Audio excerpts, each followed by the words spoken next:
Hey, all right, let's take a second together and build a page indicator, or sometimes it's called the context indicator for the flip view, right? The flip view only shows one record at a time.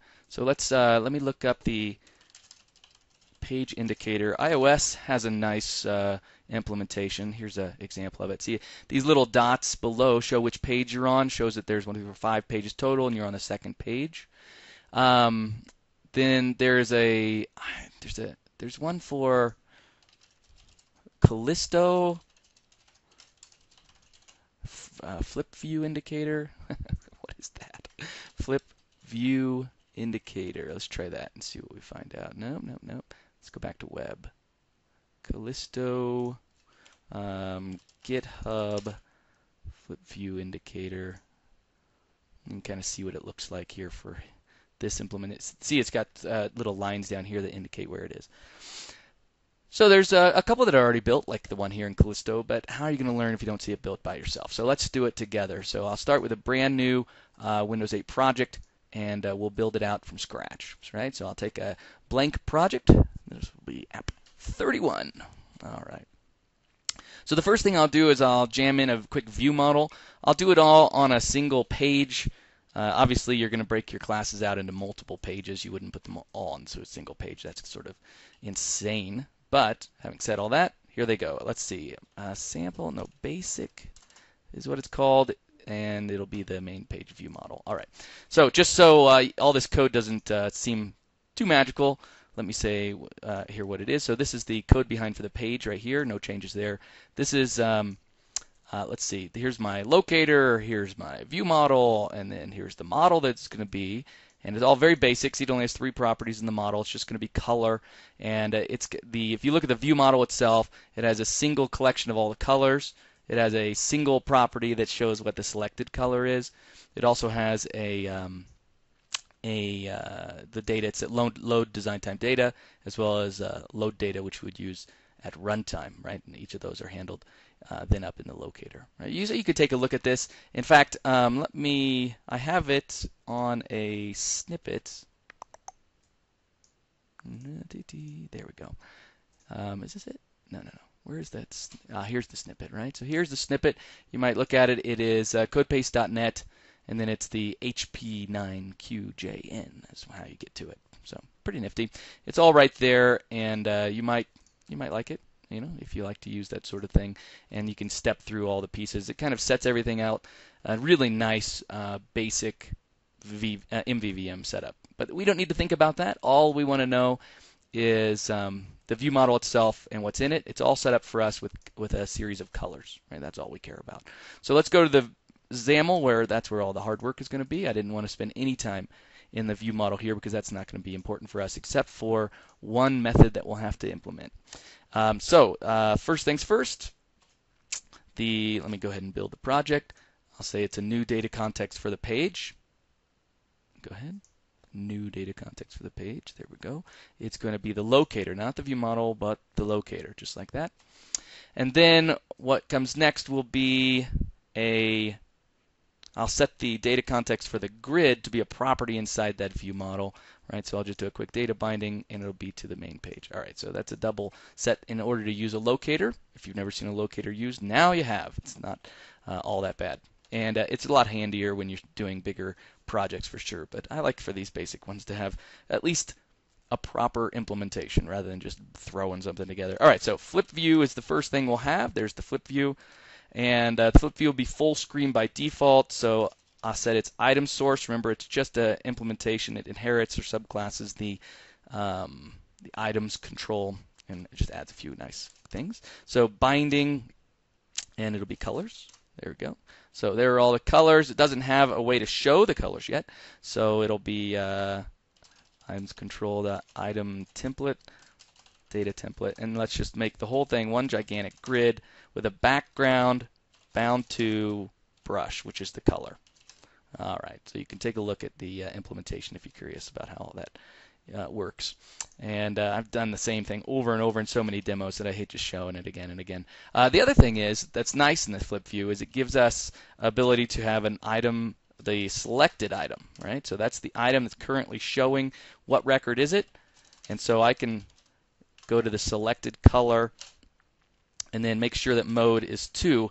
That mode is two-way. All right, so what that does is as the user flips between them and selects multiple or selects different records, it's updated in the view model as well. So the view model always has context of what the current record showing for the user is. All right, so we don't really have much going on yet. This is pretty simple. If I were to run this, I'll switch it over to inside the simulator. If I were to run this for you, you would see all the colors, and I'd be able to kind of just swipe through them. See, click, click, click, click, swiping through the colors. Very nice. All right, so what I really want to do is put that indicator down here at the bottom. So to make a little room for it and to make everything sort of pretty, I'll give a margin of, let's say 10. Yeah, that's fine. No, let's say 20. Yeah, so there now. So nothing yet, right? That's just a margin around the flip view. Now, on top of that flip view, I want to make the indicator at the bottom. So that's easy enough. It's just going to be a quick items control, and it's going to be bound to the same, let's see, the colors. It's going to be bound to colors. Right, exactly the same. The only thing now is what's an items control inside? What's an items control panel? What keeps it? What's the container? I mean, of all the different items. Well, I'll tell you what it is. It is a stack view, a stack panel, and a stack panel who has its orientation of vertical, and we want to set it to orientation to be horizontal instead. So easy enough. We'll just set its panel now. We'll just set it to be a panel, right? This is us controlling what the panel is, and now it just switched to be like that. Right? Now this is going to be the indicator. So I want this to be I want to have a horizontal of center, good, and I want it to have a vertical of bottom, right? Because that's where it was before, or in our little sample that we were playing with. And so we could just make a quick margin of, let's say 50. Might be a little too much for now, but we'll just kind of tweak it. And then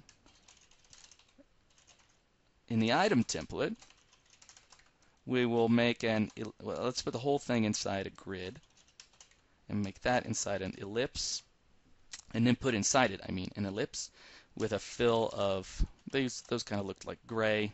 We'll just leave it just like that for now, with a height of 50 and a width of 50. So pretty big. It's pretty big. It's too big, isn't it? So we'll make it a height of maybe 30, and gray is a little dark, of Gainsborough. There we are. And obviously they need to be separated, so we'll put a margin of 10 on the side. So now they're separated actually by 20, aren't they?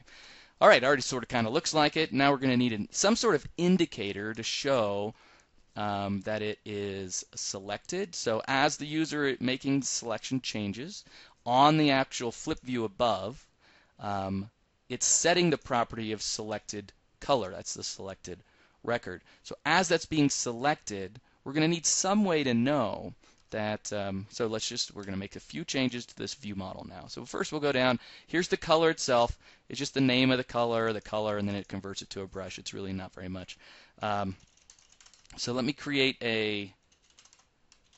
so here's a selected property now on the color that indicates whether or not it's selected.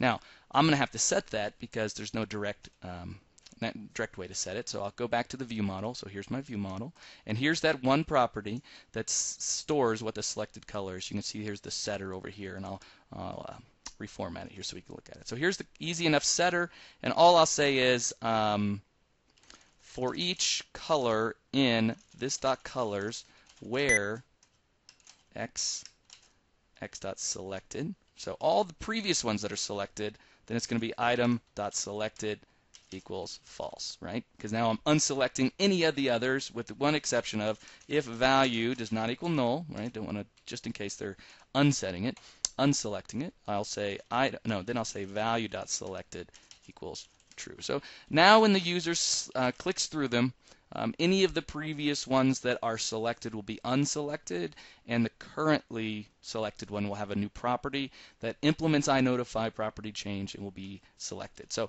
now let's create a quick folder where we're going to put all of our converters. Right? We put them all in a folder that gives them a namespace as well. So this will be a visible when true converter. and it is a I value converter, just like that. All right. And all we have to say is if system.convert.to Boolean value. So if it's true, return visibility, which is I'll add the using for that, visible, right? That's if it's true, then return visible. Otherwise, return visibility.collapsed. Sorry, right? That's basically the else. All right, so beautiful.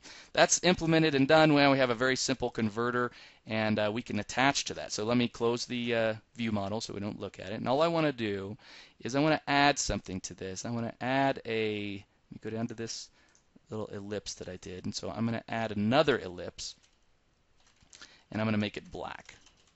And one thing I'm going to do is, well, first of all, it belongs below it, behind it, right, on Z index.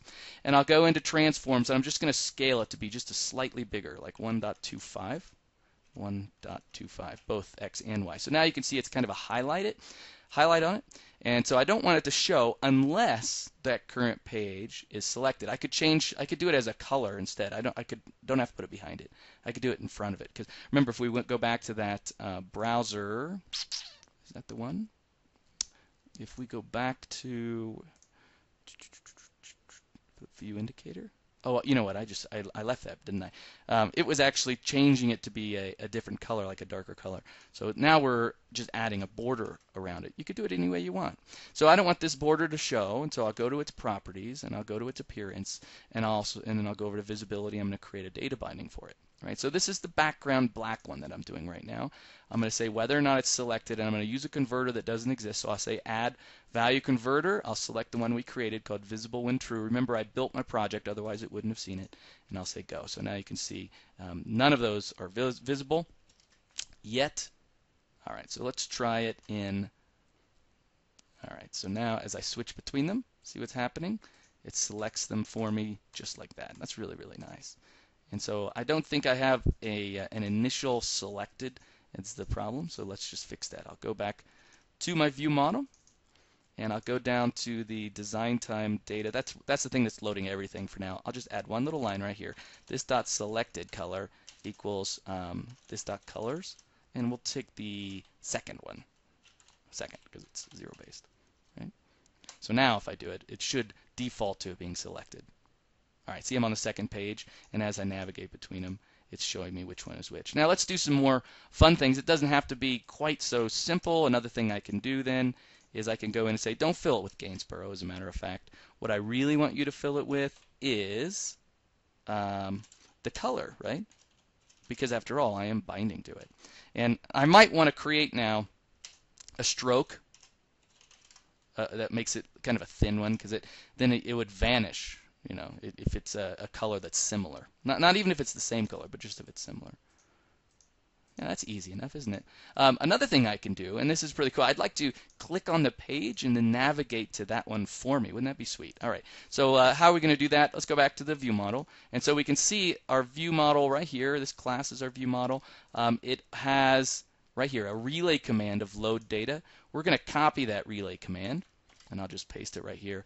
It's not going to be called load data. No, it's going to be called select. It's going to be called select.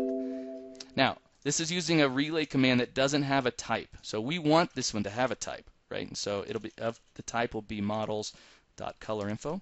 That's what we want it to actually select. So I'll change all the references here to make sure we have the right one. And then down here, we'll just make it O. That's what we'll be passing into it. All right. So the only change is I made it typed now. That's basically me using the command parameter, right? So let's go ahead and do that. I'll take out the original implementation here, and I'll just say this dot selected color equals O, nothing else. And I can always do it, right, for now.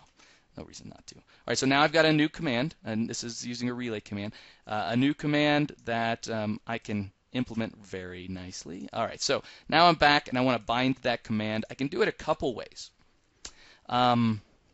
I could do it with a behavior that I could bind to it, but why do that? I could just use a button instead, right? So this whole thing could actually be inside a button.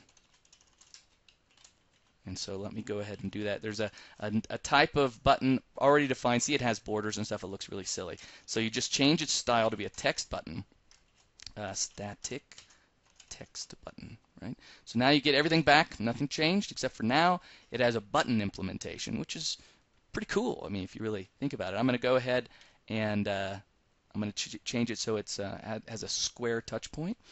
And let's see, I need to increase the touch point because right now 30 plus 10 on both sides makes it 50. I don't need to 50 by 50 is the minimum touch point in order not to drive your users crazy. So this is going to be it. So right, it's got 10 on each side, that's 20, and then it's got 30 wide, and that makes 50. So perfect, I did it, even if it was by mistake.